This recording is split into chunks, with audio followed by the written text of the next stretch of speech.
ஞானத்தின் ஆழம், அர்த்தமுள்ள ஆன்மீகம்.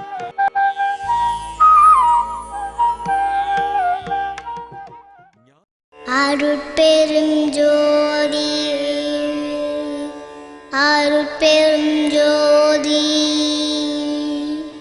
தனிப்பெரும் கருணை, அருட்பெரும் ஜோதி.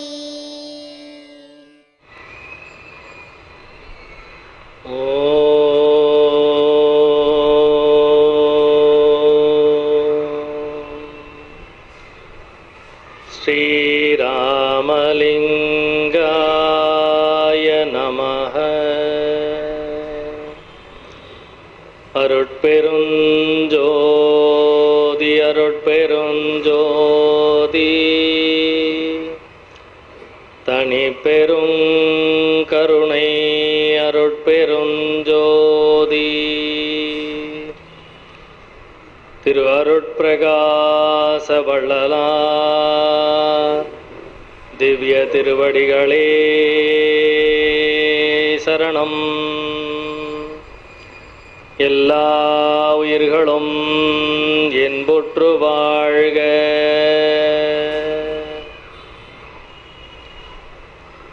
அனைவருக்கும் வணக்கம். இன்னைக்கு சொற்பொழிவு கிடையாது, அதை முதல்ல மனசுல வாங்கிக்கோங்க. நான் பாட்டுக்கு நீங்க ஒரு மணி நேரம் கத்திட்டு போற நிகழ்வு கிடையாது. இன்னைக்கு சன்மார்க்கம், சுத்த சன்மார்க்கம் அப்படின்னா என்ன அப்படின்னு நானும் தெரிஞ்சுக்கிறதுக்கு வந்திருக்கேன். நான் சொல்லிக் கொடுக்கறதுக்கு வரல, நானும் தெரிஞ்சுக்கிறதுக்கு வந்திருக்கிறேன். ஒன்றும் இல்லை, இப்போ என் பேரை வெறும் பாபு அப்படின்னு சொன்னா எப்படி இருக்கும், மூப்பா பாபுன்னு சொன்னா எப்படி இருக்கும், இதுதான் வித்தியாசம் சன்மார்க்கத்துக்கும் சுத்த சன்மார்க்கத்துக்கும். சன்மார்க்கம் அப்படின்னு நிறைய அன்பர்கள், நிறைய ஞானிகள் சொல்லியிருக்காங்க. வள்ளல் பெருமான் தான் முதல்ல சன்மார்க்கம்ன்ற வார்த்தையை பயன்படுத்துறாரா அப்படின்னா கிடையாது, நிறைய பேர் பயன்படுத்தி இருக்கிறாங்க. அப்போ வள்ளலார் என்ன பண்றாரு அப்படின்னும் பொழுது, ஆன்ற சன்மார்க்கம் அணிபெற எனைத்தான் ஈன்ற முதலித்த அப்படின்னு வள்ளல் பெருமான் சொல்றார். இதுவரைக்கும் இருக்கிற சன்மார்க்கம் இருக்கே, அதை அணிபெற அப்படின்னா அழகுபடுத்தி புதுமைப்படுத்தி அதுக்குள்ளார இன்னும் கொஞ்சம் என்னென்ன சேர்க்கணுமோ என்னென்ன எடுக்கணுமோ அதெல்லாம் எடுத்து அதை பக்குவப்படுத்தி நமக்கு கொடுக்கிறார். அதுதான் சுத்த சன்மார்க்கம். சன்மார்க்கம் என்பது காலம் காலமாக இருந்து கொண்டிருக்கின்றது. அதில் ரெண்டு வார்த்தையை வள்ளல் பெருமான் சேர்க்கிறார். சமரசம், சுத்தம் அப்படிங்கிற ரெண்டு வார்த்தையை வள்ளல் பெருமான் சேர்க்கிறார். எல்லாத்துக்கும் மேல சத்தியம்ங்கிற ஒரு அருமையான ஒரு வார்த்தையை சேர்க்கிறார். இந்த மூணு வார்த்தையை சேரும் பொழுது அந்த சன்மார்க்கம் சுத்த சன்மார்க்கமாக மாறுகின்றது. அதாவது நான் எப்பயுமே நான் பேசும்போது எனக்கு எப்படி பேசினா புரியுமோ அப்படிதான் நான் அடுத்தவங்களுக்கு பேசுறது வழக்கம். ஒரு இலக்கிய வார்த்தைகள்லாம் வச்சு பேசணும் அப்படின்னா என்னமோ நல்லா எதுவோ பேசிட்டு போறான் அப்படின்னு இருக்கும். இப்ப நான் சொற்பொழிவு கேட்டேன் அப்படின்னா எப்படி கேட்பேன், எந்த மாதிரி அவங்க பேசுனா நமக்கு புரியுமோ. ஏன்னா வள்ளல் பெருமான் கையாண்ட விதம் அந்த மாதிரி. அவருடைய அருட்பா பாடல்களை படித்தாலும் சரி, அந்த உரைநடை எடுத்து படித்தாலும் சரி, அனைவருக்கும் ஏதாவது ஒரு 2-3 பதிகம் மட்டும்தான் ரொம்ப இலக்கியத்தோட வச்சிருப்பார். மற்றதெல்லாம் அன்றாடம் நம்ம என்னென்ன வார்த்தையை நம்ம பயன்படுத்துவோமோ அந்தந்த வார்த்தையை பயன்படுத்தி அந்த சன்மார்க்கத்தை சுத்த சன்மார்க்கமாக மாற்றுவார். இவ்வளவுதான் சன்மார்க்கம், சுத்த சன்மார்க்கம் அப்படின்னா அவ்வளவுதான். சுத்தம் என்பது ஒன்றுமில்லாதது. சுத்தம்னா என்ன, நம்மளுடைய இப்ப பாத்திரத்தை அலம்புறோம், சுத்தமா கழுவி வை சொல்லுவோமா இல்லையா, சுத்தமா தோச்சி வை சொல்லுவோமா இல்லையா, வீட்டை சுத்தமா பெருக்கு நம்ம கலோக்கியில யூஸ் பண்ற வார்த்தை அந்த சுத்தம்ங்கிறது. ஆனா அதனுடைய உட்பொருள் எந்த அளவுக்கு நம்ம சுத்தம் அப்படின்னா ஒன்றுமில்லாததுன்னு நம்ம யோசிக்கிறது இல்லை.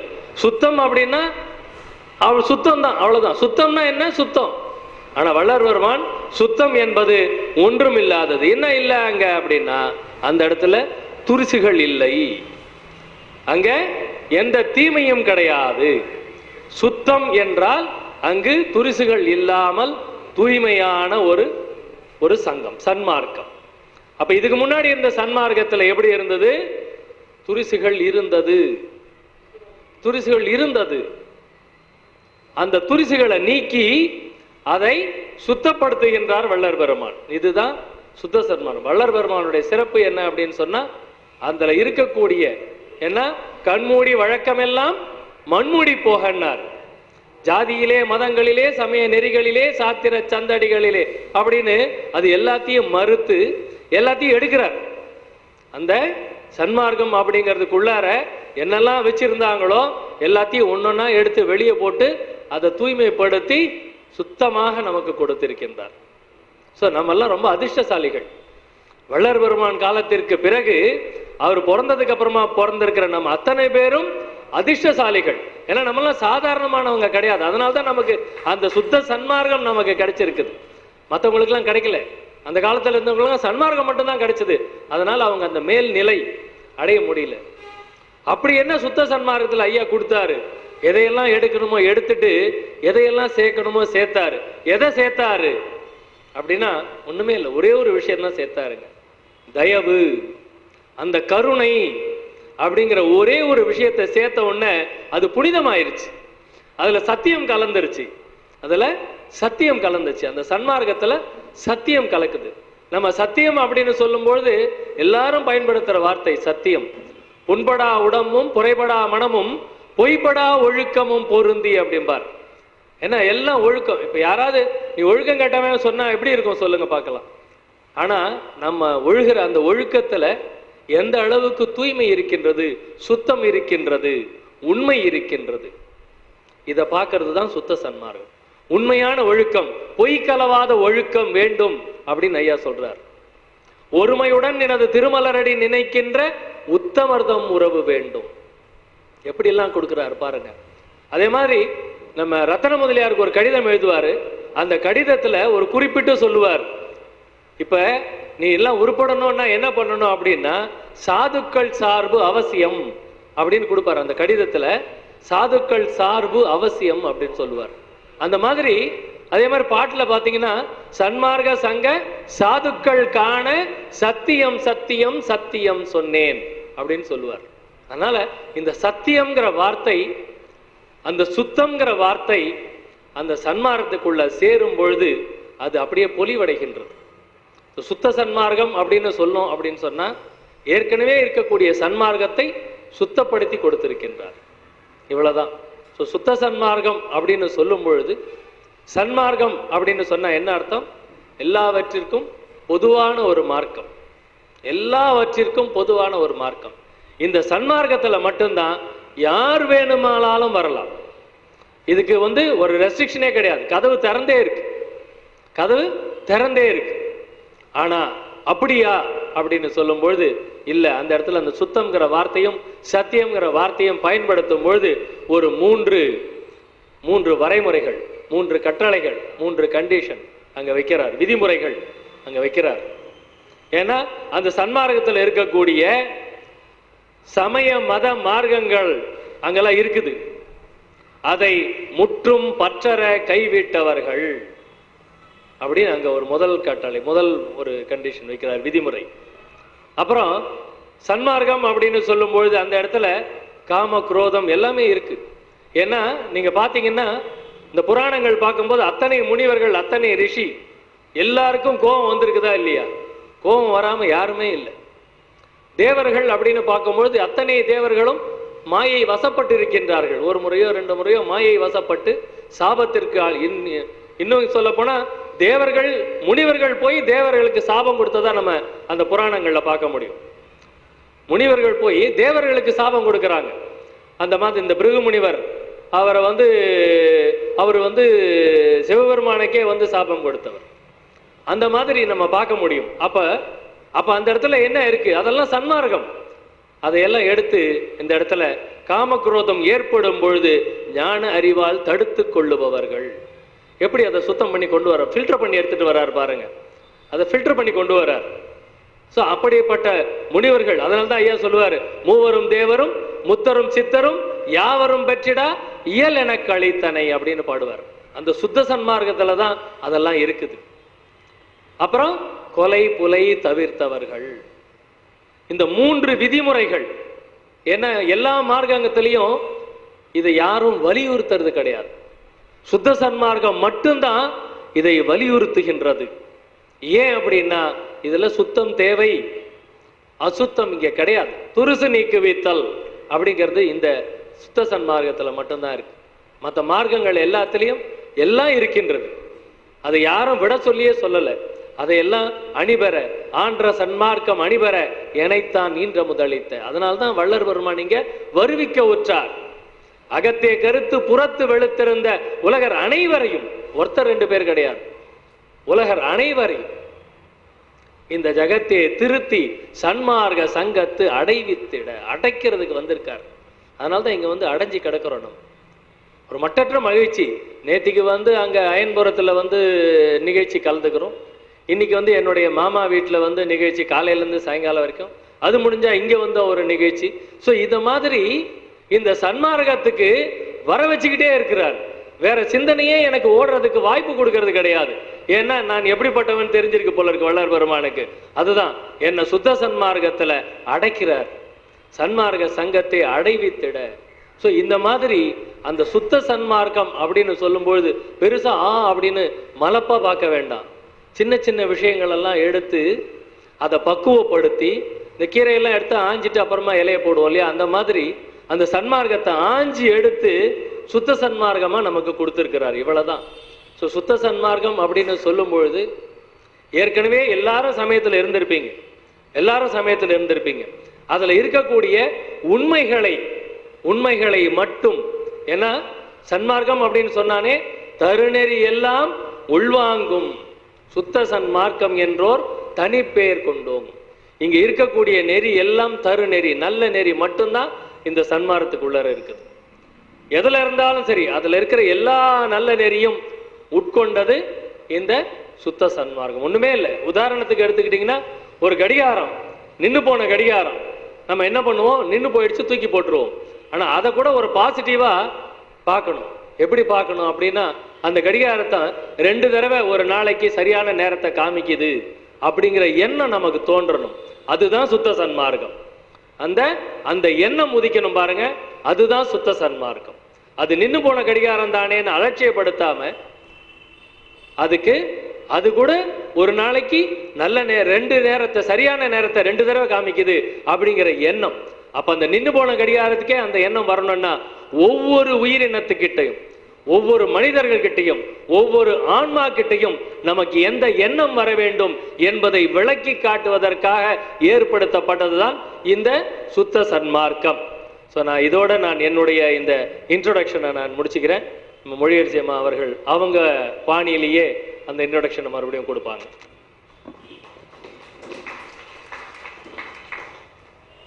பெரும் ஜோதி தனிப்பெரும் கருணை அருட்பெரும் ஜோதி திருவருட்பிரகாச வள்ளலார் திவ்ய திருவடிகளே சரணம். மலத்திலே கிடந்தேன் தன்னை எடுத்தருளி மண்ணிய வடிவழித்து அறிஞர் குலத்திலே பயிலும் தரமும் இங்கெனக்கு கொடுத்துளே விளங்கு சர்க்குருவே. பலத்திலே சிற்றம்பலத்திலே பொன்னம்பலத்திலே அன்பர்தம் அறிவாம் தலத்திலே ஓங்கும் தலைவனே என் தந்தையே கேட்க என் மொழியே. எல்லாம் அல்ல வள்ளல் பெருமானின் பொன்னார் திருவடிகளை வணங்கி இங்கே வருகை புரிந்து அமர்ந்திருக்கும் சன்மார்க்க சான்றோர்கள், ஆண்டோர்கள், ஆன்மநேய ஒருமைப்பாட்டுடைய சகோதர சகோதரிகள், வள்ளலார் சன்மார்க்க சங்கத்தின் அத்துணை நல்லுள்ளங்களுக்கும் இன்றைக்கு 5 ஆண்டுகள் நிறைவு விழா. 30/4/13 ஆரம்பிச்சாங்க. இன்னைக்கு 5 வருஷம் ஓடிடுது. எத்தனை பேர் சன்மார்க்கத்திற்கு வந்திருக்கீங்க பார்த்தீங்களா? அதுவே ஒரு பெரிய வெற்றி தானே. இன்னைக்கு அத்தனை பேரும் சன்மார்க்கத்தை பற்றி தெரிந்து கொள்வதற்கு வள்ளலார் சன்மார்க்க சங்கம் உதவி இருக்கின்றது. அத்தனை பேரை ஒவ்வொரு வாரமும் நீங்க பார்த்தீங்க அப்படின்னா ஒரு 100 பேருக்கு குறைய மாட்டாங்க. அத்தனை பேர் இந்த சன்மார்க்கத்தை பற்றி தெரிந்து கொள்வதற்கு ஆவலாக இருந்து தூண்டிவிடுகின்ற வள்ளலார் சன்மார்க்க சங்கத்திற்கு நாம் எல்லோரும் உரிமை பெற்றவர்கள். நம்ம எல்லோரும் சேர்ந்துதான் அவர்களுக்கு நம்முடைய நன்றியை தெரிவித்துக் கொள்ளலாம். ஏன்னா எங்களையெல்லாம் ஏறாநிலைமை செய் ஐயா சொல்வாங்க. அதாவது அதுக்குதான் அந்த முதல் பாட்டை நான் பாடிடுறது. மலத்திலே கிடந்தேன் தன்னை எடுத்தருளி மண்ணிய வடிவழித்து இந்த அறிஞர் குலத்திலே பயிலும் தரம் எனக்கு கொடுத்துளே விளங்கு சர்க்குருவே அப்படின்னு சொல்லு. இந்த மாதிரி ஐயா அவர்கள் நம்மை ஏறாநிலைமை ஏற்றுவதற்கு இந்த சன்மார்க்கம் சங்கம் நமக்கு உதவுகின்றது. இதுவரை எத்தனையோ அருளாளர்கள் எல்லாம் வந்தார்கள். அத்தனை பேர் என்ன வேண்டினார்கள்? பிறவா வரம் வேண்டும் என்றுதான் வேண்டினார்கள். யாராவது இரவா வர வேண்டும் என்று வேண்டினா யாரையும் நான் குறை சொல்லல. ஆனால் ஐயா கொஞ்சம் மாறுபட்டு சிந்திக்கிறாங்க. ஒரு மனிதன் என்பவர் இரவாமல் இறந்தால்தான் மீண்டும் பிறவாமல் இருக்க முடியும். வாழையடி வாழையென வந்த திருக்கூட்டத்தாலும் மற்றும் இதுவரை உலகம் அறிந்திராத சாகா கலை என்ற அனுபவ சித்தியை விளக்கவே வள்ளல் பெருமானவர்கள் வந்தார்கள். இதுவரை எத்தனையோ மார்க்கங்கள், தாச மார்க்கம், சத்புத்திர மார்க்கம், சகமார்க்கம், சன்மார்க்கம். அந்த சன்மார்க்கத்திலே மற்ற மார்க்கங்களிலெல்லாம் நாம் போய் இறைவனை வணங்க வேண்டும், இறைவனை தரிசிக்க வேண்டும். ஆனால் இந்த சன்மார்க்கம் ஒன்றிலேதான் இறைவனே நம்மை தேடி வந்து கடவுள் நிலையறிந்து அம்மயமாக கூடிய ஒரே சாத்தியம் இந்த சன்மார்க்கத்திலே மட்டும்தான், வேறு எந்த ஒரு மார்க்கத்திலும் கிடையாது. ஐயா அவர்கள் சொல்லுவார்கள், தம்பி சொன்னது போல தருநெறியெல்லாம் உள்வாங்கும் சுத்த சன்மார்க்கம் தனிப்பேர் கொண்டு ஓங்கும் திருநெறி இந்த சன்மார்க்க பெருநெறி என்று பெருமான் சொல்வார்கள். பெருநெறி பிடித்தொழுக வேண்டும் என்று சொல்லுவார்கள். அந்த பெருநெறியை பற்றி நாம் தெரிந்து கொள்ள வேண்டும். அதாவது ஐயா அவர்கள் சமரஸ் ஆன்ற சன்மார்க்கம் அணிப்பெறையனைதான் ஈன்ற முதலித்த இனியனற்றாயே. ஏற்கனவே சன்மார்க்கம் இருக்கு, புதுசு கிடையாது. அந்த தம்பி சொன்னது போல அதை அழகுபடுத்துறாங்க. சமரசம், சுத்தம், சன்மார்க்க, சத்திய சங்கம்னு சொல்றாங்க. சுத்தம்னு சொன்னா தூய்மையானது, அவங்க சொல்றதே ரிப்பீட் பண்றேன். சத்தியன்னு சொன்ன வாய்மை அப்படின்னு சொல்றாங்க. போன வாரம் ராமச்சந்திரன் அண்ணா அவர்கள் வள்ளல் பெருமானின் சத்திய வார்த்தைகள் அப்படின்னு பேசினாங்க. எங்கெங்கெல்லாம் ஐயா அவர்கள் சத்தியம் சொல்லுகின்றாரோ அதையெல்லாம் எடுத்து கோர்வையாக நமக்கு கொடுத்தார்கள் அதற்கு முந்தின வாரம். அந்த மாதிரி இந்த சுத்த சன்மார்க்கத்திலே மட்டும்தான் சாகாமல் இருக்கக்கூடிய ஒரே சாத்தியம் இந்த சன்மார்க்கத்தில் மட்டும்தான். அதான் என் மார்க்கம் இறப்பொழிக்கும் சன்மார்க்கம் தானே என்று சொல்வார். ஐயா வாருங்கள், ஐயா சன்மார்க்கத்திற்கு வாருங்கள்.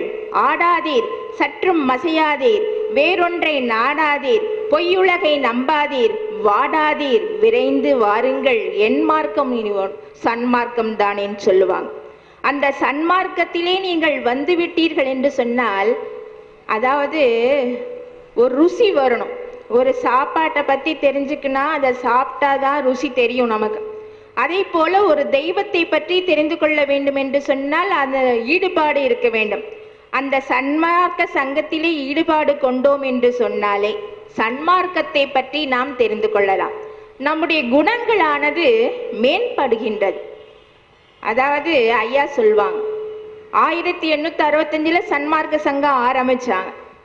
அந்த சன்மார்க்க சங்கத்திலே அதற்கு முன்னாடி சமய சன்மார்க்கம் கொண்டு வந்தாங்க.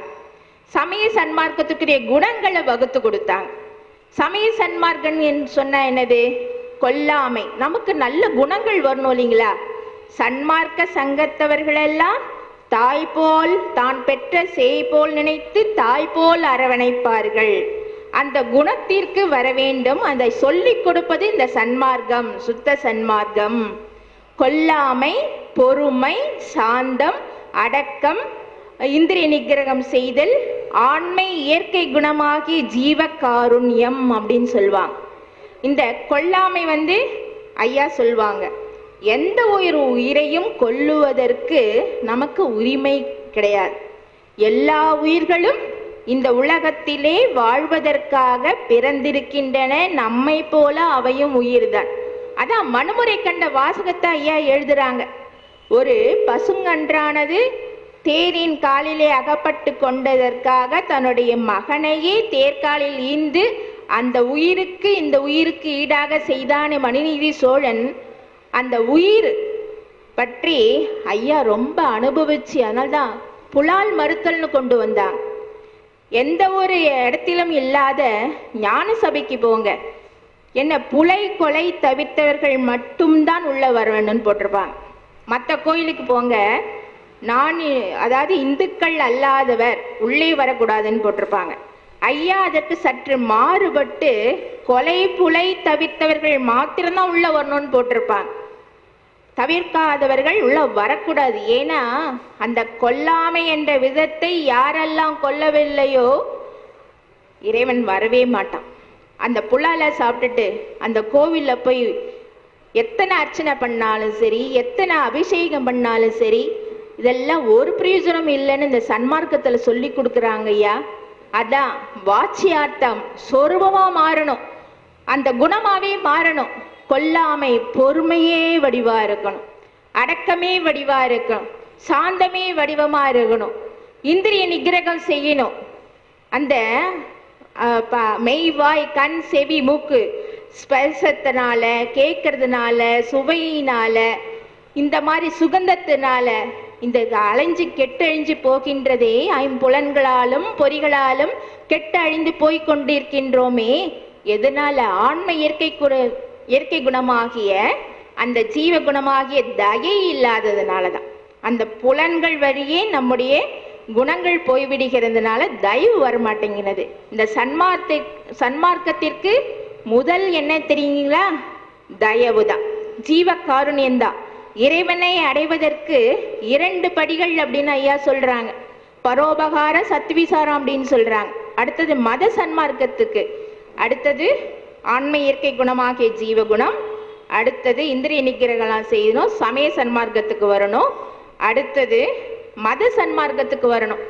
மத சன்மார்க்கம்னா நிர்குணம் வரணும், எதுக்கும் ஏங்கக்கூடாது, சலிக்கக்கூடாது, இவன் வேண்டியவன் நினைக்க கூடாது, இவன் வேண்டாதவன் நினைக்க கூடாது, இன்பத்தையும் ஒன்னா எடுத்துக்கணும், துன்பத்தையும் ஒன்னா எடுத்துக்கணும், விருப்பு வெறுப்பு எல்லாவற்றையும் ஒரு சமரசமாக பாவித்தோம் என்று சொன்னால் நிர்குணம் நமக்கு வரும். சொல்லி கொடுக்கிறது சன்மார்க்கம். அடுத்தது சுத்த சன்மார்க்கம் என்ன தெரியுங்களா? அதுதான் 3வது படி. அந்த 3வது படியில நமக்கு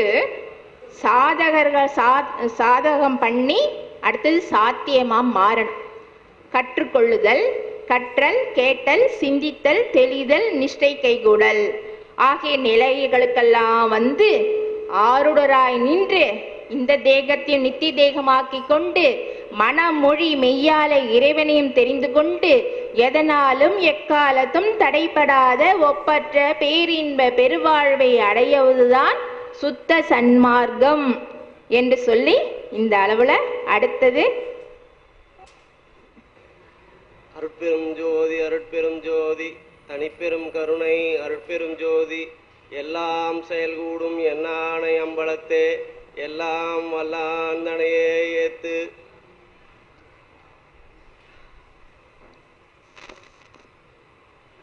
என்னோட பேர் மணிவண்ணன். என்னோட வயது 51. சன்மார்க்கத்தில் என்னுடைய வயதும் 51. எங்கள் அப்பா வந்து பார்த்தீங்கன்னா எனக்கு நம்மோட தந்தை வந்து அருட்பெருஞ்சோதி வள்ளலார் தான். என்னுடைய தந்தை வந்து பார்த்தீங்கன்னா அவர் ஒரு சன்மார்க்கி. நிறைய புத்தகங்கள்லாம் எழுதியிருக்காங்க. அவர் வந்து நான் ரொம்ப நாள் வந்து கோயிலுக்கு போகிறது, விபூதி இட்டுக்கிட்டு போகிறது இப்படி பழக்கமாக இருந்தேன். நான் இப்போ வந்து நான் சொல்கிறது வந்து எல்லாம் இப்போ சன்மார்க்கத்தை பற்றி ஓரளவு தெளிவாக உங்களுக்கு கொடுத்துருக்காங்க. என்னோட அண்ணன் திருமாவளவனும் உங்கள் ஏற்ற மாதிரி பேசினாங்க. நான் வந்து டீட்டெயிலாக போகாமல் ஒரு சிம்பிளாக எங்கள் அப்பா எனக்கு எப்படி விளக்குனாரு சன்மார்க்கத்தை அப்படிங்கிறத மட்டும் நான் உங்ககிட்ட சொல்லிக்கிறேன். திருவேங்கடம் ஐயா பார்த்தீங்கன்னாக்கா தினசரி நான் வந்து விபூதி வச்சுட்டு போவேன் ஆஃபீஸ்க்கு விபூதி வச்சு. உங்கள் பேர் சொல்லிடுங்க முதல். மற்றும் என்னுடைய பேர் மணிவண்ணனுங்க. மறுபடியும் சொல்லிக்கிறேன், என்னோட பேர் மணிவண்ணன். விபூதி வச்சுட்டு போகும்போது எங்கள் அப்பா கேட்பார், தம்பி உனக்கு ரொம்ப நாள் வந்து ஏன்பா விபூதி வச்சுக்கிற அப்படின்னு கேட்பார். இது வந்து பெரிய சிக்கலான கேள்வியாக இருக்கு, எனக்கு ஒன்றும் புரியலப்பா அப்படின்வேன். சரி நல்லா யோசிச்சு சொல்லு அப்படின்வார். இது வந்து ஒரு ஒரு 15-20 நாள் கண்டினியூஸாக கேட்பார். என்ன ஆஃபீஸ் போகும்போது விபூதி வச்சுட்டு போவேன். திடீர்னு எனக்கு வந்து பாம்பேக்கு ட்ரான்ஸ்ஃபர் ஆச்சு. அப்போ மறுபடியும் ஒரு தடவை பாம்பேலேருந்து வரும்போது கேட்டார், நீ பாம்பேயில் ஒர்க் பண்ணுற, அப்படி இருக்கும்போது அங்கேயும் நீ விபூதி வச்சுட்டு போறியா அப்படின்னு கேட்டாங்க. ஆமாம்ப்பான்னு.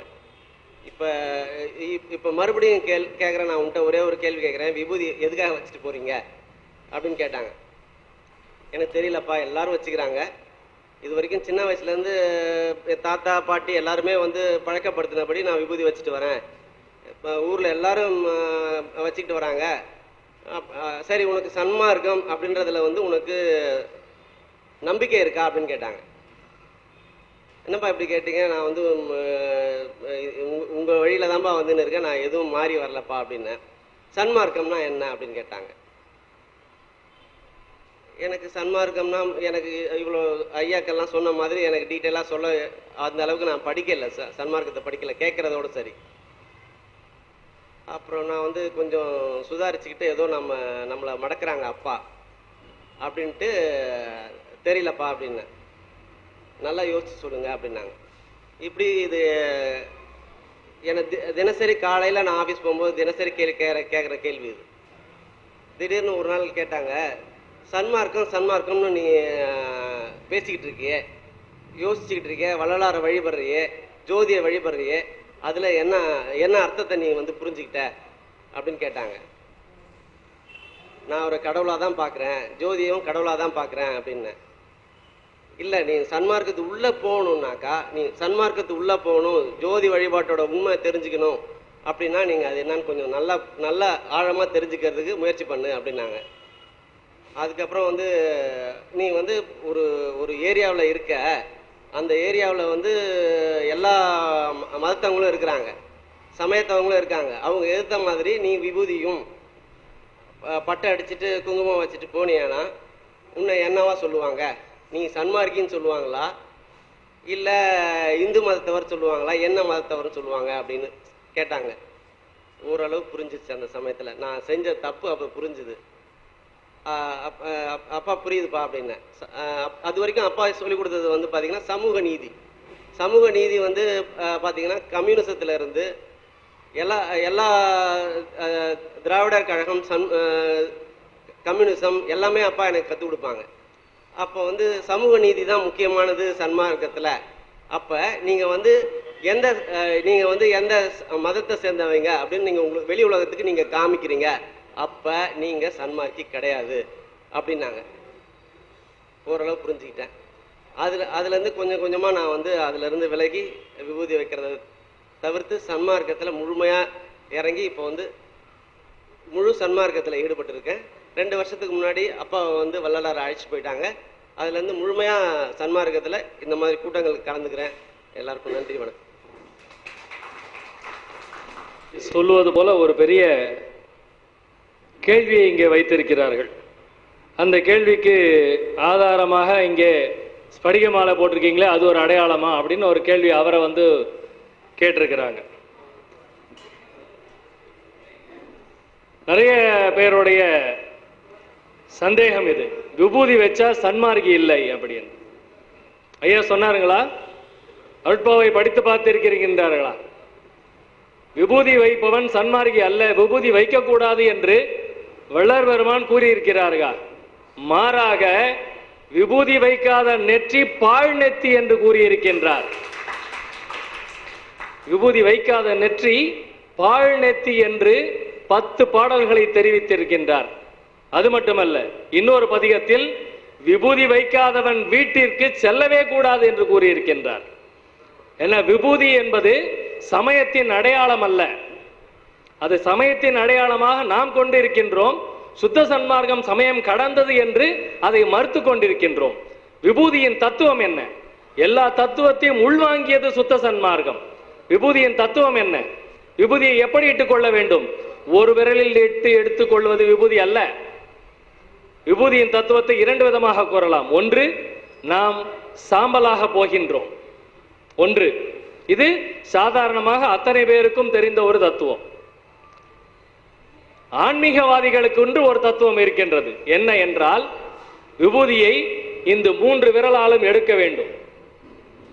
இந்த 3 விரலாலும் எடுத்து கட்டை விரலால், இந்த 4 விரல்கள் சம்பந்தப்பட்டது விபூதி, இந்த ஒரு விரல் விபூதிக்கு சம்பந்தம் இல்லாதது. இந்த 3 விரல்களில் எடுத்து இந்த கட்டை விரலில் இப்படி செய்து இப்படி அணிந்து கொள்ள வேண்டும். இதை சமயத்தில் எப்படி கூறுவார்கள்? விபூதி இட்டுக்கிறது சும்மா எடுத்து இட்டுக்கிறது கிடையாது, அது ஒரு பெரிய விளக்கம். சமயத்தில் எப்படி இட்டுக்கணும்னு சமயத்தில் ரொம்ப அழகா சொல்லியிருக்காங்க. சிவாய நமன் சொல்லாம விபூதியை வெறும்னு இடக்கூடாது. நம்பர் 1, விபூதியை இடும்போது சிவாய நமன் சொல்லணும். 2வது, இந்த 2 புருவங்களுக்கு தாண்டி விபூதி செல்லக்கூடாது. விபூதி இடுவதற்கு விதிமுறைகள் இருக்கின்றது, ஏற்படுத்தப்பட்டிருக்கின்றது. விபூதி இல்லாத நெத்தி பாழ் நெத்தி. அந்த விபூதியின் தத்துவம் என்னவென்று நாம் தெரிந்து கொள்ள வேண்டும். அதுதான் சுத்த சன்மார்க்கம். விபூதி இடக்கூடாது என்பது சுத்த சன்மார்க்கம் அல்ல. ஆணவம், மாயை, கண்மம் என்ற 3 மலங்களை நாம் அழிக்க வேண்டும் என்பதே அந்த விபூதி இடுவதின் தத்துவம். இதை விளக்குவதுதான் சுத்த சன்மார்க்கம். அதை விட்டுவிட்டு விபூதி இடக்கூடாது, விபூதி இட்டால் அவன் சன்மார்க்கி அல்ல என்பது பழைய சமயத்தில் இருக்கக்கூடிய கண்மூடி வழக்கம். அது இங்கேயும் இப்பொழுது தொற்றிக்கொண்டிருக்கின்றது என்று நான் கருதுகின்றேன். ஏன்னா விபூதி இடல, அப்புறமா நான் விட்டுட்டேன் புரிஞ்சுது அப்படின்னு சொன்னாங்க. அவருடைய அது வந்து எல்லாருக்கிட்டையும், என்ன அப்பா கிட்ட நான் கேட்ட கேள்வி இல்லைன்னா நீங்க கேட்டீங்கன்னா என்னை துரத்திடுவீங்க, என்னை துரத்திடுவீங்க. நான் அவ்வளவு கேள்வி நான் எங்க அப்பா கிட்ட கேட்டிருக்கேன். நான் நாஸ்திகன் லெவல்ல கேள்வி கேட்பேன். நான் எங்க அப்பா கிட்ட சும்மா நேரமா கேட்க மாட்டேன். அப்படி ஐயோ அவர் என்ன நினைப்பாரோலாம் கேட்க மாட்டேன். ஐயா இருக்காரா செத்துட்டாரான்னு கேட்பேன். நான் கேட்டிருக்கேன், வள்ளல் பெருமான் உயிரோடு இருக்கின்றாரா இறந்து விட்டாரா நான் கேட்டவன். ஏன்னா அப்பதான் விளக்கம் வரும். கேள்வி இல்லாத இடத்துல விளக்கமே இருக்காதுங்க. மற்ற எந்த மார்க்கத்திலையும் கேள்வி கிடையாது. ஒருவன் சொல்லுவதை, தலைவன் சொல்லுவதை ஏற்றுக்கொள்ள வேண்டும். ஆனால் சுத்த சன்மார்க்கத்தில் மட்டும்தான் கேள்வி கேட்க வேண்டும் என்று கூறுகின்ற மார்க்கம் எதுன்னா சுத்த சன்மார்க்கம். ஏன்னா சுத்த சன்மார்க்கம் என்பது விளக்கத்தை தருவிக்கும் மார்க்கம், வரவழைக்கும் மார்க்கம், வருவிக்கும் மார்க்கம். அவர் கேள்வி கேட்டார்னா அங்கிருந்து விளக்கம் வரும். அதனால விபூதி இடுவதோ இல்ல அவர் ருத்ராட்சம் போட்டிருக்கிறார் அதனால சமயவாதி, இல்ல ஸ்படிகம் போட்டிருக்கிறார் அதனால சன்மார்க்கி இல்ல, இது மாதிரி ஒரு கருத்துகள் வேண்டாம். சுத்த சன்மார்க்கம் என்பது வள்ளல் பெருமானின் கொள்கையை கடைபிடிப்பவன் யாராக இருந்தாலும், கிறிஸ்தவனாக இருந்தாலும் இஸ்லாமாக இருந்தாலும், அவன் தாடி வைத்துக் கொண்டிருந்தாலும், எப்படிப்பட்டவனாக இருந்தாலும், எந்த மொழியினராயினும், எந்த தேசத்தாராயினும், எந்த குலத்தவராயினும் சுத்த சன்மார்க்க நெறியை கடைபிடிப்பானே ஆனால் அவன் சுத்த சன்மார்க்கி. வேறு எந்த அடையாளமும் சுத்த சன்மார்க்கத்திற்கு எதிரே அல்ல. எதை வேண்டுமானாலும் நீங்க அடையாளமாக வைத்துக் கொள்ளுங்கள். உங்களுடைய ஒழுக்கம் சுத்த சன்மார்க்க ஒழுக்கமாக இருக்கின்றதா? இதுதான் இங்க இருக்கணும். சுத்த சன்மார்க்கத்திற்கென்று ஒழுக்கத்தையும் கட்டளைகளையும் விதிமுறைகளையும் வள்ளல் பெருமான் வகுத்திருக்கின்றார். அதை பார்த்தோம் என்றால் விபூதி இடலாமா கூடாதா, ருத்ராட்சம் போட்டுக்கலாமா கூடாதா, வேஷ்டி கட்டிக்கலாமா கூடாதா, வெள்ளை ஆடை தான் உடுத்த வேண்டுமா கூடாதா, கலரப்பு உடுத்திக்கலாமா இல்ல காவி உடுத்த கூடாதா, இந்த சர்ச்சைகள் எல்லாம் சுத்த சன்மார்க்கத்திற்கு வரவே கூடாது. ஒழுக்கத்தில் இருக்கின்றாயா, இந்திரிய ஒழுக்கத்தில் இருக்கின்றாயா, கரண ஒழுக்கத்தில் இருக்கின்றாயா, தயவோடு இருக்கின்றாயா, இப்படித்தான் இருக்க வேண்டும். இதுதான் சுத்த சன்மார்க்க ஒழுக்கம். சரிங்களா ஐயா? சகோதரர்கள் என்ற உணர்வுல நமக்கு விட்டு கொடுத்து ஒண்ணு பேசுறோம். ஒருவர் பேசுவது இன்னொருவருக்கு ஏற்புடையதாக இல்லைன்னா கூட தைரியமா அதை இங்க ஒத்துக்கணும். எப்படின்னா உயிர் திரள் ஒன்று கரண பரிசுகள் பற்பலன்னாரு வள்ளல. சிந்தனைகள் பலவாக இருந்தால்தான் அறிவு தெளிவா வரும்.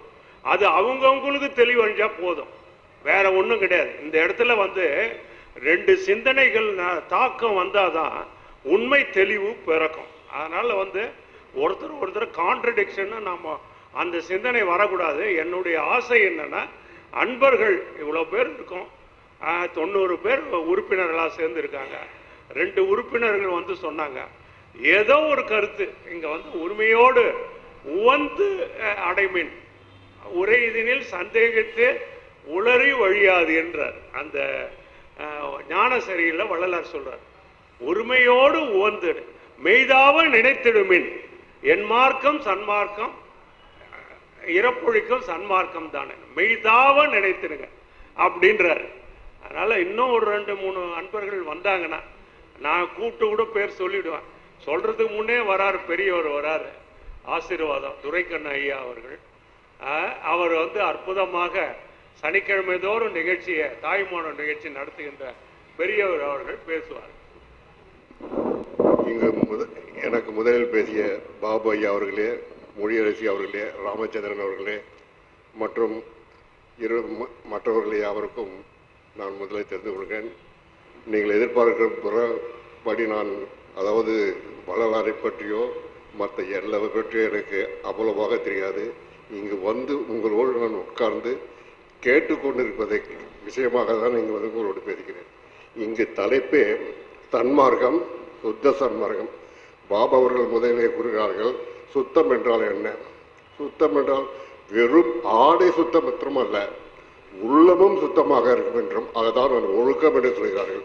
ஒழுக்கமாக இருப்பவர்கள் தான் உள்ள சுத்தம் இருக்கும். இதை எல்லா ஞானிகளும் எல்லா தாய்மானவரும் முதற்கொண்டு பலரும் இதை சுத்தமாக வைத்துக் கொள்ள வேண்டும். சுத்தமாக வைத்துக் கொள்ளும் என்றால் நேர்மையாக இருக்க வேண்டும். அதாவது வள்ளலாரே சொல்லுகிறார், ஒருமையுடன் திருவடியில் நிற்கின்ற உத்தம வேண்டும், உள்ளொன்று வைத்து புறமொன்று பேசுவார் உறவுகளவாமை என்றும். அதான் உள்ளத்துல ஒண்ணு வச்சு வெளியே ஒண்ணு பேசக்கூடாது. இதுதான் அவர் சொல்றார். அதுதான் அங்க சொல்றாரு. இதுதான் சுத்தன்றது. அந்த சன்மார்க்க நெறின்றது பாபா அவர்கள் சன்மார்க்க நெறின்றது சாதாரணமாக கடைபிடிக்க வேண்டியதுதான். நான் இங்க வந்த பிறகுதான் நான் புலாலை ஒன்று அதாவது ஆசையாக விரும்பி சாப்பிட்டுக் கொண்டிருந்தேன். இங்கு 2 வருடங்கள் ஆகிறது. இப்போது நான் புலாலை உண்பதை விட்டுவிட்டேன். இப்போ நான் வடலூருக்கு போவதாகவும் இருக்கின்றேன். ஆகவே இந்த புலாலினால் உண்டாகக்கூடிய கெடுதியை அநேக விதமாக நாம் பார்த்து கொண்டுதான் இருக்கிறோம். செவியிலே கேட்டு கொடுக்கிறாங்க. ஆனால் அதை நடைமுறைப்படுத்திக் கொள்ள வேண்டும் என்பது அதாவது நமக்கு மாத்திரமில்லை, எல்லோருக்கும் நல்லது. அதனால் என்னென்ன கெடுதியில் உண்டாகிறது என்பதை கண்கூடாக நாமே பார்க்கின்றோம். தெருவிலே, வழியிலே, ரோட்ல எது வந்தாலும் இது இறைச்சின்னு ஒரு மசாலா போட்டு கொடுக்குறோம், அதை சாப்பிட்றோம். அதெல்லாம் உள்ள கெடுமைகள், அதெல்லாம் உண்டாகக்கூடிய நோய்கள் இதையெல்லாம் எல்லாருக்கும் தெரியும்.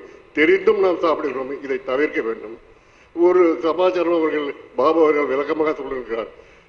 ஏற்கனவே சொல்லுதான், நீரில்லா நெற்றிப்பாள். இது ஏற்கனவே வழிமுறையாக வருகிறது. ஆகவே நீர் திருநீர் அணிந்து கொள்வதில் எந்தவித தவறும் இல்லை என்றுதான் கூறி என்னை சுற்றியை முடித்துக் கொள்கிறேன். நன்றி, வணக்கம். தவறு இருந்தால் மன்னிக்கவும். மிக அற்புதமாக பேசினார்கள். சன்மார்க்கம் என்பதே ஒழுக்கம்தான்.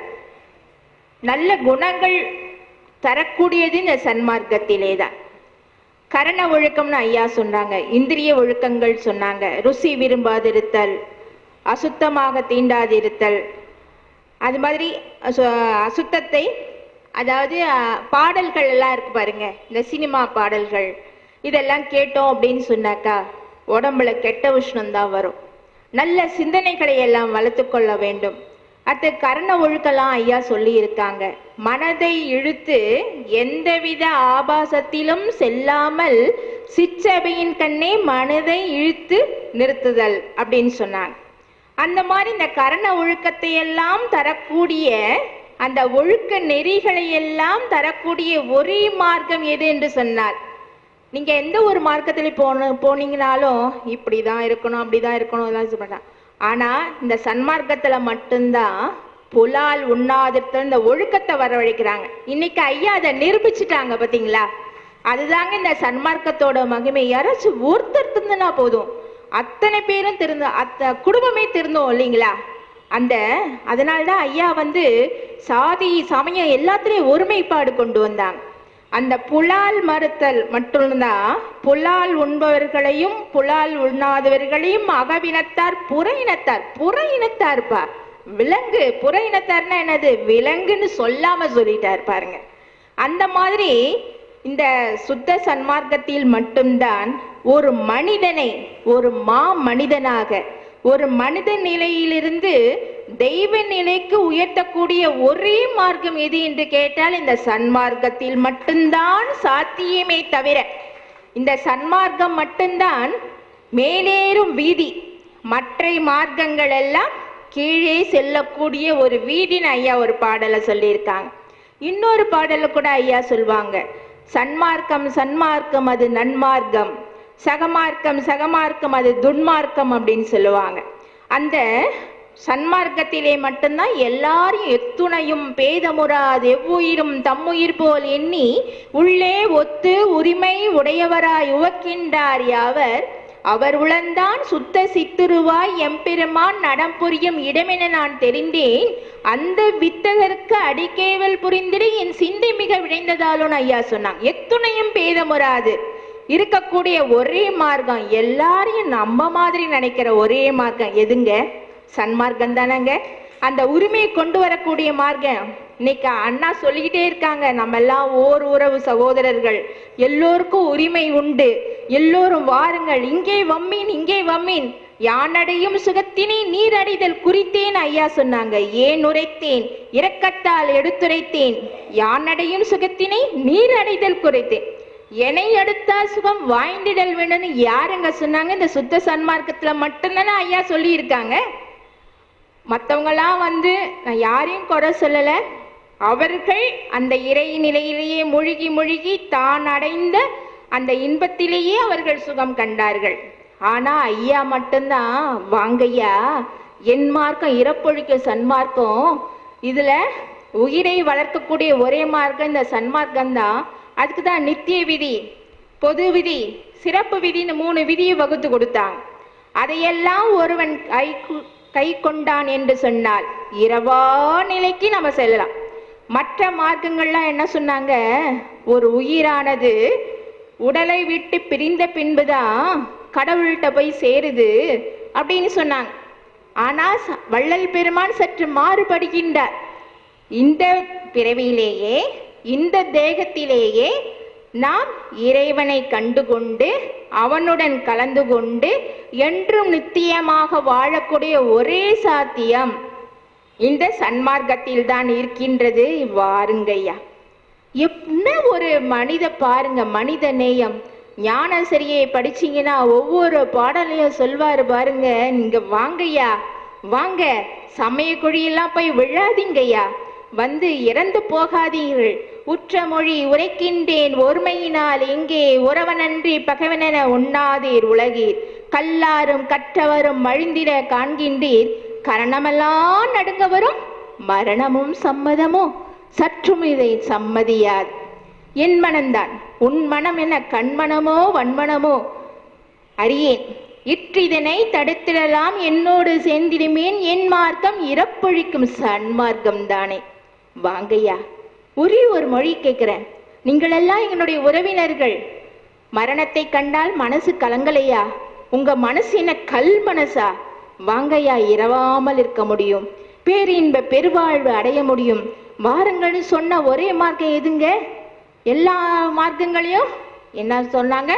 தோற்றம் இருந்தால் மரணம்னு ஒண்ணு இருக்கு, நம்ம என்னைக்கு இருந்தாலும் ஒரு நாள் இறந்துதான் போகணும் அப்படின்னு அவநம்பிக்கையை வளர்த்தா. ஆனா சன்மார்க்கத்துல என்ன சொல்றாங்க?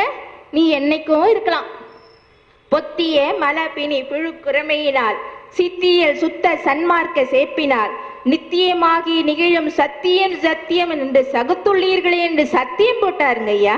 இதுக்கு மேல நிரூபிக்கிறதுக்கு இந்த ஒரு பாடல் போதும் இல்லைங்களா? அந்த மாதிரி சத்தியம் போட்டு வாங்கய்யா சன்மார்க்கத்திற்குன்னு சொன்னாங்களே. அதே போல ஐயா சொன்னாங்க, மணிவண்ணன் ஐயா சொன்னாங்க, திருநீழை இட்டு இன்னைக்கு நான் விட்டுட்டேன் அப்படின்னு சொன்னாங்க. அந்த அருட்பிரகாச மாலை எடுத்து பாருங்க, ஐயா சொல்லி இருப்பாங்க, இறைவன் என்ன பண்ணானா திருநீற்று பைய எடுத்து அவுத்து திருநீற்று எடுத்து கொடுத்தானா வள்ளலாருக்கு. அவரே அந்த இதை பதிவு பண்றார், அந்த பாடல்ல பதிவு பண்றார். நம்ம தோற்றத்தில் எப்படி வேணாலும் இருக்கலாம், அவர்கள் தம்பி சொன்னது போல எந்த மதத்தவராக இருந்தாலும் சரி, எந்த சின்னத்தை அணிந்து கொண்டிருந்தாலும் சரி, உள்ளத்திலே எப்படி இருக்கணும்? கருணையே வடிவாய் ஒழுக்கம் ததும்பி நிற்கும் விசார சங்கல்பம் உண்டானால் தாழங்குணம் நமக்கு தாமே வரும். அப்பொழுது திருவருள் நம்மை வந்து அடையும். நாம் அன்றாடம் நன்பயிற்சியிலே இருக்க வேண்டும் சொன்னார். இந்த சன்மார்க்கம் என்ன தெரியுங்களா? சத்தாகிய பரம்பொருளை நாம் உணர்வதற்குரிய அடைவதற்குரிய ஒரு நெறி என்று மார்க்கம் என்று சொன்னால் நெறி. அந்த நெறியை காட்டுவதுதான் அந்த சன்மார்க்கம். அதிலே சமரசத்தை கலர்ந்து சுத்தத்தை கலந்து ஐயா தெய்வமணி மாலையில சொல்வாங்க, தூய்மையால் தூய்மையும் வாய்மையும் தந்து நின் திருவடிக்கு ஆளாக்குவாய். சுத்தம் தூய்மை இல்லைங்களா? வாய்மை அப்படின்னு சொல்றாங்க. சத்தியம்னா வாய்மை. அடுத்தது அகவலுக்கு போங்க, தூய்மையால் நல் துரிசெல்லாம் நீக்கி வாய்மையால் கருணை மழை பொழி மழையே. அப்படி கருணை மழை பொழியக்கூடிய நிலையிலே ஆண்டவன் நம்மை வைத்திருக்கக்கூடிய ஒரே மார்க்கம் எது தெரியுங்களா? சன்மார்க்கம் ஒன்றுதான். அந்த சன்மார்க்கத்திலே நீங்கள் வந்தீர்கள் என்று சொன்னால் என்றும், ஏன்னா இந்த தேகம் போனா திரும்பவும் இந்த தேகம் கிடைக்காது. இந்த மனித தேகத்திலே தான் ஆன்ம விளக்கம், அருள் விளக்கம், முக்தி இன்பம் அடைவதற்குரிய சகாயம் எல்லாம் இந்த மனித தேகத்துல இருக்கு. இதை என்றும் நித்தியமாக வைத்துக்கொள்ள முடியும் என்று சாதித்து காட்டிய ஒரே மார்க்கம் பெருமான் சாதிச்சு காமிச்சிருக்காருங்க. அவர் சொன்னதோடு மட்டும் இல்ல, அந்த நிலையிலே இருந்து இன்றும் வாழ்ந்து கொண்டு சன்மார்க்கத்தை அவர் நடத்தி கொண்டு இன்றும் வாழ்வாங்கு வாழ்ந்து கொண்டிருக்கிற ஒரே மார்க்கம் இந்த சன்மார்க்கத்திலே மட்டும்தான். எல்லா உயிரையும் சன்மார்க்கம் அடைய செய்தே என் மார்க்கமே காண்பேன் இனின்னு ஐயா சொன்னாங்களே. அந்த சன்மார்க்கத்திற்கு நீங்கள் வந்தீர்கள் என்று சொன்னால் பெற வேண்டியதெல்லாம் பெற்றுக்கொள்ளலாம் என்று சொல்லி அடுத்தது நம்முடைய அண்ணன் அவர்களிடம் ஒப்படைக்கின்றேன். பெரும் ஜோதி தனிப்பெரும் கருணை அருட்பெரும் ஜோதி. இந்த கேள்வி திரு பாபு ஐயா அவர்களுக்கு. நிறைய பேச்சாளர்கள் பேசும்போது கடை விரித்தேன் கொள்வார் இல்லை என்பது ஒரு அடிச்சுவிட்டு போறது. சில பேர் அப்படியெல்லாம் கிடையாதுங்க, அது இல்லைன்ற மறுத்து பேசுறது. அதனுடைய உண்மை நிலை ஐயா அப்படி சொல்லவில்லை என்பது பெரும்பான்மையான பேச்சாளருடைய கருத்து. சொல்வதாக சில பேச்சாளர் கருத்து. இப்படியே நம் சன்மார்க்கத்தை குழப்பிக் கொண்டே இருக்கின்றார்கள்.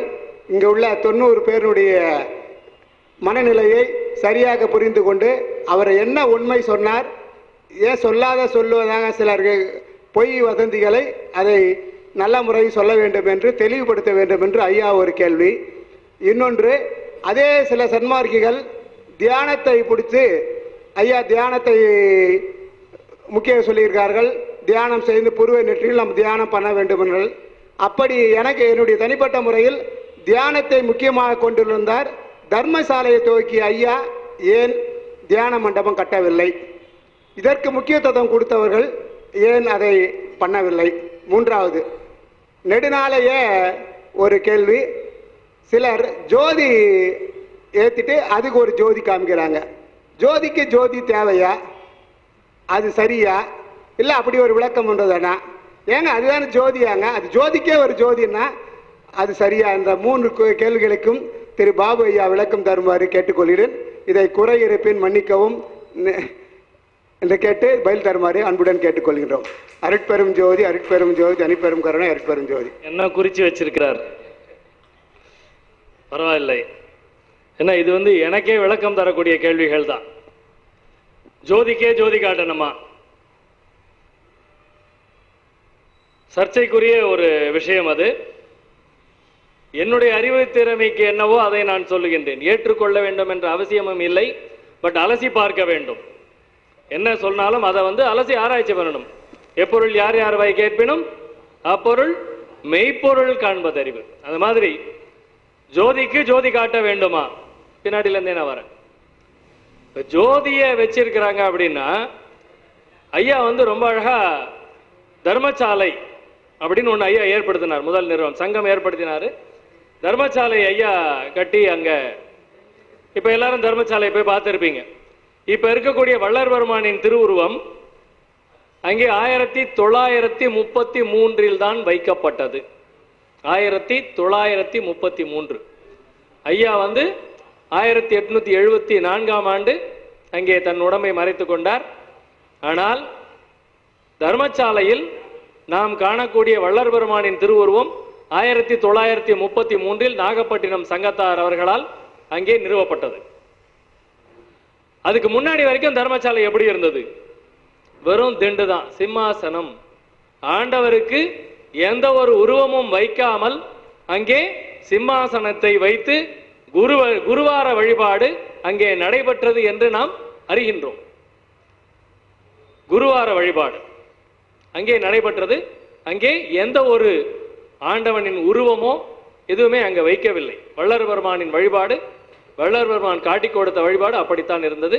அதன் அருகே, சிம்மாசனத்தின் அருகே விளக்கு ஏற்றி வைக்கப்பட்டிருந்தது. விளக்கு எதற்காக?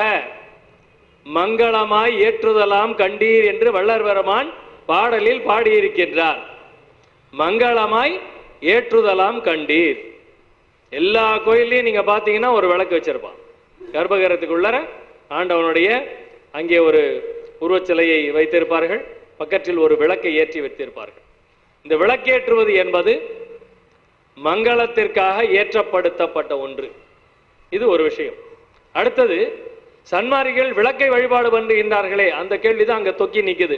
ஜோதிக்கே ஜோதியா அப்படின்ற கேள்வியில வள்ளல் பெருமான் அங்கே திருக்காப்பிட்டுக் கொள்வதற்கு முன்னர் சிதிவளாக திருமாளிகையில் உள்ளே இருந்த விளக்கை எடுத்து திருவாயிற்புறத்தில் வைத்து தீப முன்னிலையில் இறைவன் விளங்குவதாக பாவித்து நினைந்து நினைந்து என்று பாடலில் கண்டபடி தெய்வ பாவனை செய்யுங்கள். இப்படிப்பட்ட குறிப்பைத்தான் நாம் காண முடிகின்றது. இது வள்ளல் பெருமானின் தொண்டர்கள், அன்பர்கள் எழுதி வைத்த குறிப்பு. இந்த குறிப்பின் மூலமாக வள்ளல் பெருமான் என்ன சொல்லுகின்றார்? ரொம்ப தெளிவா ஐயா சொல்லியிருக்கிறார். இதுல நான் விளக்கம் சொல்றதுக்கே அவசியமே கிடையாது. ஆனா அது எப்படி மறுவிச்சுன்னு தான் யாருக்கும் இன்னும் புரியல. தீப முன்னிலையில் இறைவன் விளங்குவதாக பாவித்து, இதுக்கு என்ன அர்த்தம்னு நீங்களே சொல்லுங்க ஐயா. யாராவது ஒருத்தர் எழுந்து சொல்லுங்க, தயவு செய்து சொல்லுங்க, தைரியமா சொல்லுங்க. தீப முன்னிலையில் இறைவன் விளங்குவதாக பாவித்து அப்படின்னா என்ன அர்த்தம்? தீபம் இறைவன் அல்ல. கரெக்டுங்களா? உண்டா இல்லையா? கொஞ்சம். ஏன்னா தீப முன்னிலையில் இறைவன் விளங்குவதாக பாவித்து அப்படின்னு சொல்லும் பொழுது தீப முன்னிலையில் இறைவன், அப்ப தீபம் இறைவன் இல்ல. தீப முன்னிலையில் இறைவன் இருப்பதாக பாவித்து பாவனை செய்து வழிபாடு பண்ணுங்கள். அதுவும் என்ன வழிபாடு? நினைந்து நினைந்து என்ற பாடலில் தொடங்கும் பாடலில் கண்டபடி. அந்த பாட்டுல என்ன சொல்றாருங்க? அந்த பாட்டு ஃபுல்லா என்ன சொல்றாரு? நினைந்து நினைந்து உணர்ந்து உணர்ந்து நெகிழ்ந்து நெகிழ்ந்து அன்பே நிறைந்து நிறைந்து ஊற்றெழும் கண்ணீர் அதனால் உடம்பு நனைந்து நனைந்து அருளமுதே நன்னிதியே ஞான நடத்தரசே என்று வணைந்து வணைந்து ஏத்துதும் நீ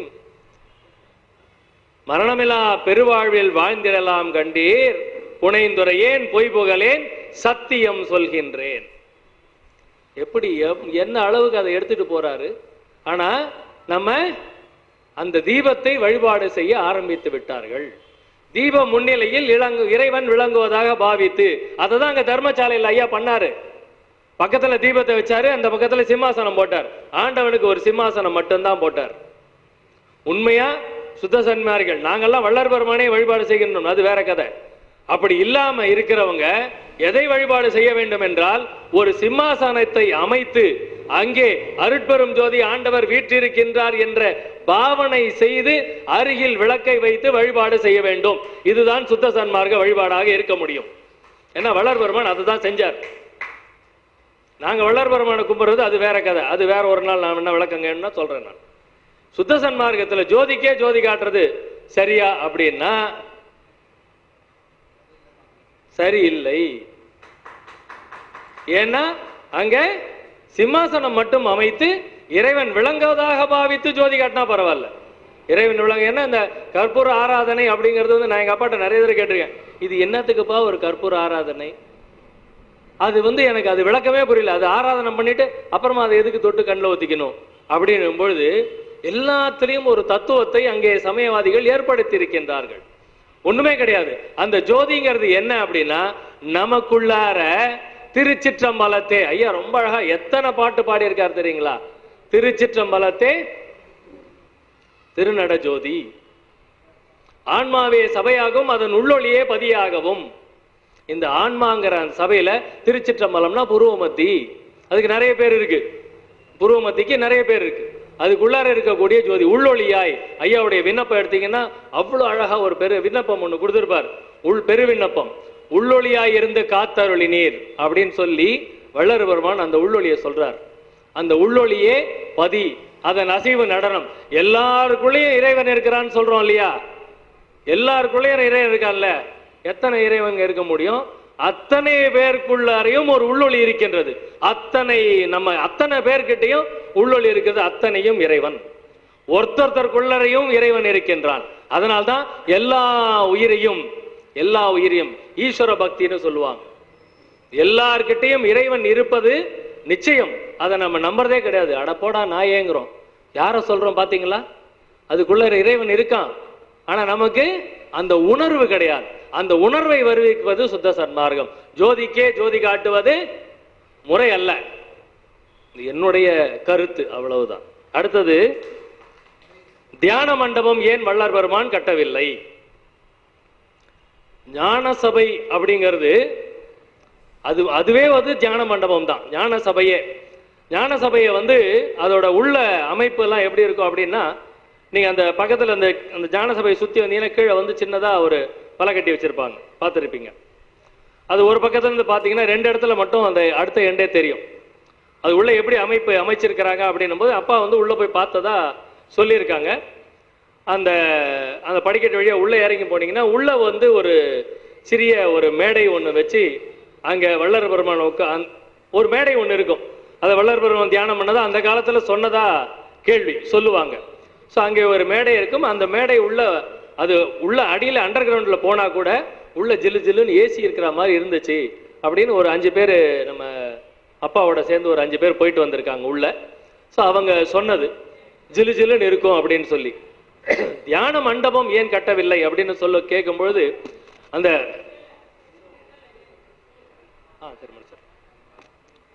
கொஞ்சம் விளக்கமா சொல்ல வேண்டியதா போயிடுச்சு, மன்னிக்கணும். தர்மசாலை கட்டினாரு, தியான மண்டபம் ஏன் கட்டவில்லை அப்படின்னு சொல்லும்போது, இப்ப தர்மசாலை கட்டினாரு, அங்க மட்டுமா தர்மம் நடக்குது? இல்ல, தர்மசாலை மூலமாக எல்லா இடத்துலயும் தர்மம் நடக்குது. ஐயா ஒரு பகலில் அந்த காலையிலே என்னனைக்கே கிடைத்த பெரும் பொருளே அப்படின்னு சொல்லும் போது தர்மசாலையிலே அப்படின்னு சொல்றார். அந்த தர்மசாலை அப்படிங்கிறது கிட்டத்தட்ட ஒரு தியான மண்டபம் தான் அந்த தர்மசாலை அப்படிங்கிறதே. ஏன்னா இங்க அந்த வழிபாடுன்னு சொல்றாரு இல்லையா, அந்த சுத்த சன்மார்க்க வழிபாடு என்பதே புற வழிபாடாக இருக்க முடியாது, அக வழிபாடு. இறைவன் புருவமத்தியின் உள்ளே இருந்து கொண்டிருக்கின்றான், வெளியே பார்க்கிற கண்ணை கொஞ்சம் உள்ள பாருங்க அப்படிங்கிறது தான் அந்த ஞான சபையின் விளக்கம். ஸோ ஞான சபையை தியானம் பண்ணினாதான் அந்த புருவமத்தியில் இருக்கக்கூடிய அந்த உள்ளொளியை நம்ம பார்க்க முடியும். ஞான சபையே இந்த தலை மட்டும்தான். இது கீழே இருக்கிறது எல்லாத்தையும் விட்டுட்டாங்க.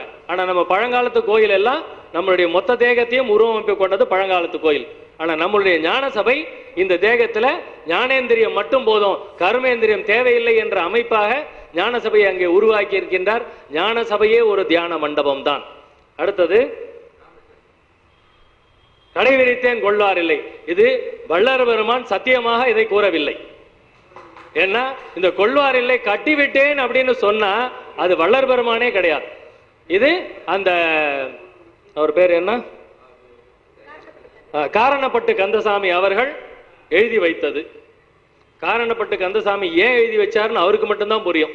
ஏன்னா கடை விரித்தேன் அருட்பாலையும் சரி உரை நடிலையும் சரி, ஏன்னா நான் நிறைய தடவை படிச்சிருக்கிறேன், இந்த மாதிரி ஒரு வாசகம் அருட்பாவில் கிடையவே கிடையாது. இது காரணப்பட்டு கந்தசாமி எழுதி வைத்த வாசகம்.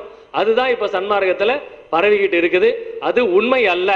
ஏன்னா வள்ளல் பெருமான் எல்லாரையும் நான் நினைக்க அதுக்குதான் வந்திருக்கேன்னு சொல்றவர் கட்டிட்டு போயிருக்க மாட்டார். கட்டிட்டு போயிருந்தா சன்மார்க்கம் பரவி இருக்காது. இப்பொழுது சன்மார்க்கம் எங்க